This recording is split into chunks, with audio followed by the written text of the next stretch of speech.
यह कहानी एक छोटे से गांव की है जिसका नाम था सर्पग्राम। इस गांव के चारों ओर घना जंगल फैला हुआ था जिसमें जाने से लोग डरते थे। कहते थे कि उस जंगल में एक रहस्यमयी छाया रहती है जो रात को बाहर निकलती है और जो भी उसका सामना करता है वह कभी वापस नहीं आता। साहिल एक शहर का युवक अपनी नौकरी के तनाव से दूर कुछ समय बिताने के लिए अपने गांव सर्पग्राम आया था। गांव के वातावरण में उसे शांति महसूस होती थी, लेकिन उसके भीतर एक अजीब सी उत्सुकता थी।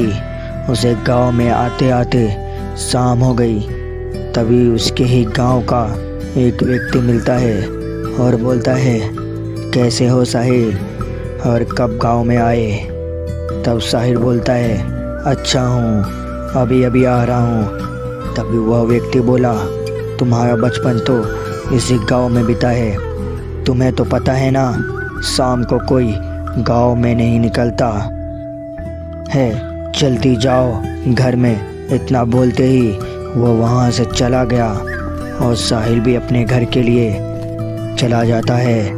एक रात गांव के बुजुर्गों की चेतावनी को नज़रअंदाज करते हुए साहिल ने जंगल में जाने का निर्णय लिया। उसने सोचा कि वह इस रहस्य का पर्दाफाश करेगा और गांव वालों को दिखाएगा कि उनके डर महज एक भ्रांति है। मोबाइल की टॉर्च जलाकर वह जंगल की ओर निकल पड़ा। जंगल में प्रवेश करते ही साहिल को अजीब सी फुसफुसाहट सुनाई दी। उसे लगा कि कोई उसे देख रहा है, लेकिन उसने इसे अपने दिमाग का खेल मानकर अनदेखा कर दिया। कुछ देर चलते रहने के बाद उसने देखा कि उसके सामने एक पुराना बंगला था। साहिल ने साहस करके उस बंगला के भीतर कदम रखा। भीतर का दृश्य बेहद डरावना था। बंगला के कोनों में पुरानी धूल जमी हुई थी। अचानक उसे महसूस हुआ कि वह अकेला नहीं है। पीछे मुड़ते ही उसने देखा कि एक छाया मूर्ति उसके पीछे खड़ी थी। तभी अचानक वह छाया मूर्ति उसके आगे आ गई। वह छाया बहुत ही भयानक थी। उसकी आंखें आग की तरह जल रही थी। साहिल ने घबराकर भागने की कोशिश करी, लेकिन उसके पैर मानो जड़ हो गए थे। छाया ने धीमे से कहा, यहाँ नहीं आना चाहिए था, तुम कभी यहाँ से वापस नहीं जा पाओगे। साहिल की सांसें थमने लगी, लेकिन उसने हिम्मत जुटाकर छाया से पूछा, तुम कौन हो? छाया ने उत्तर दिया, मैं इस जंगल की रक्षक हूँ। जो भी जंगल की शांति भंग करता है उसे मैं सजा देती हूँ। साहिल ने अपनी गलती मान ली और प्रार्थना की कि उसे माफ कर दिया जाए। छाया ने उसकी आंखों में देखा और कहा, अगर तुम वादा करो कि कभी जंगल में वापस नहीं आओगे तो मैं तुम्हें छोड़ दूंगी। साहिल ने वादा किया और छाया ने उसे छोड़ दिया। वो बेहोश हो गया। जब होश में आया तब अपने आप को वह अपने घर में पाया और अपने अनुभव के बारे में किसी को कुछ नहीं बताया। लेकिन उसके बाद वह गांव वालों को जंगल के पास भी जाने से रोकता रहा।